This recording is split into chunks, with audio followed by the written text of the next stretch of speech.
बचपन के दिन सबसे शानदार होते हैं क्योंकि बचपन में डॉक्टर्स सिर्फ दवाई नहीं टॉफ़ी भी देते हैं। मुझे अभी भी याद है कि मेरे पीडियाट्रिशियन डॉक्टर मलिक हर बीमारी का इलाज चुटकियों में कर देते थे। लेकिन एक बार कुछ ऐसा हुआ कि डॉक्टर मलिक ने भी अपने हाथ खड़े कर दिए। मुझे कौन सी बीमारी हुई थी और किस डॉक्टर ने मेरी हेल्प करी, चलिए देखते हैं। Let's get started.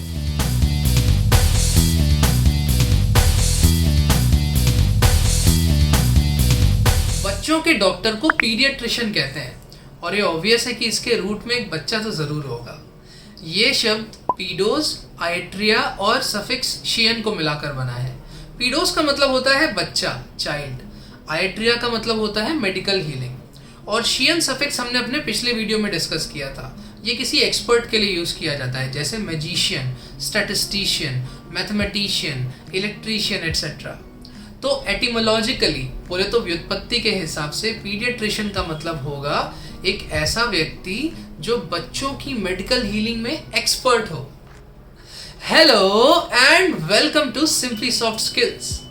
हमारे पीडियाट्रिशियंस चिकित्सा विज्ञान की जिस शाखा की प्रैक्टिस और स्टडी करते हैं उसे कहते हैं पीडियाट्रिक्स और इसका एडजेक्टिव फॉर्म होता है पीडियाट्रिक। जैसे हॉस्पिटल्स में बहुत सारे जो वार्ड्स होते हैं वो पीडियाट्रिक वार्ड्स होते हैं क्योंकि वो बच्चों के लिए स्पेसिफिकली बने होते हैं।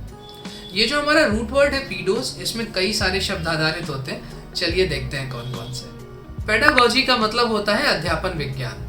ये पीडोस और एगोगोस को मिलाकर बना है जिसका मतलब होता है टू लीड। बच्चों को लीड करने के लिए जो भी टूल्स, टेक्निक्स, मेथडोलॉजीज यूज होती हैं वो सारी पेडागोजी के दायरे में आती हैं। इसका एडजेक्टिव फॉर्म होता है पेडागोजिक या फिर पेडागोजिकल। एक ऐसा व्यक्ति जो कि पेडागोजी में एक्सपर्ट होता है उसे पेडागॉग कहते हैं। लेकिन ध्यान रहे ये एक नेगेटिव सेंस में यूज होता है। जैसे अगर कोई डल, फॉर्मल, स्ट्रिक्ट टीचर होगा तो उसके लिए पेडागॉग शब्द यूज किया जाएगा। चलिए आगे बढ़ते हैं 3 क्वेश्चंस की तरफ। पहला क्वेश्चन, डेमोस का मतलब होता है लोग, पीपल। किसी ऐसे व्यक्ति को क्या कहेंगे जो कि लोगों को मिसलीड करता है। सेकंड क्वेश्चन, लोगों को मिसलीड करने के इस एक्ट को क्या कहेंगे। और तीसरा क्वेश्चन, वैसे तो बच्चे सबको पसंद होते हैं लेकिन कुछ लोग ऐसे होते हैं जिनको बच्चे नापसंद होते हैं, जो बच्चों से नफरत करते हैं।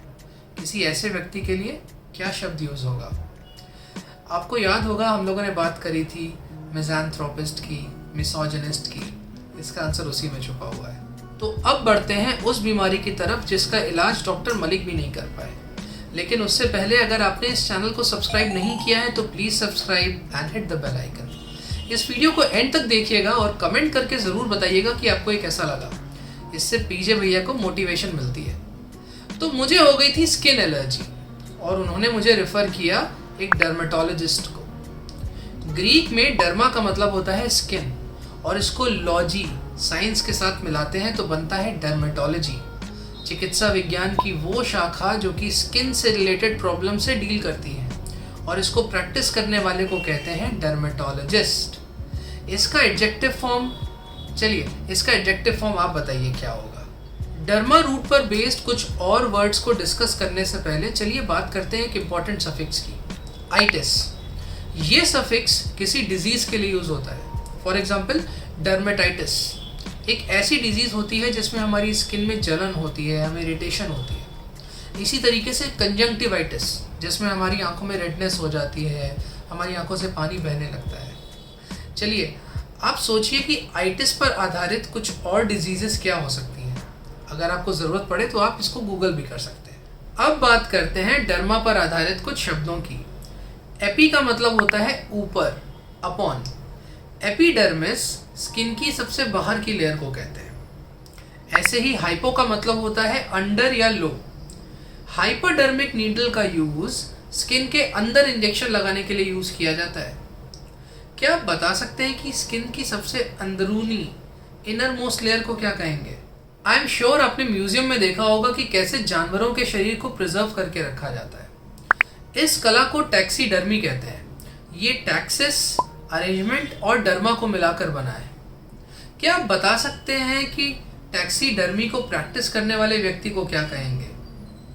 और इसी के साथ आते हैं आज के लास्ट वर्ड पर, पैकीडर्म।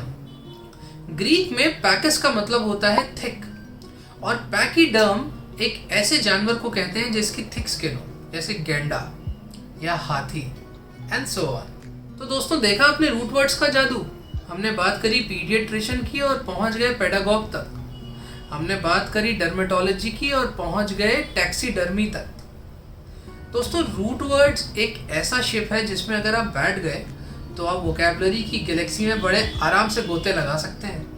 इसीलिए हमारी word power made easy series के साथ जुड़े रहिए और ग्रो करते रहिए, because the more we know the more we grow.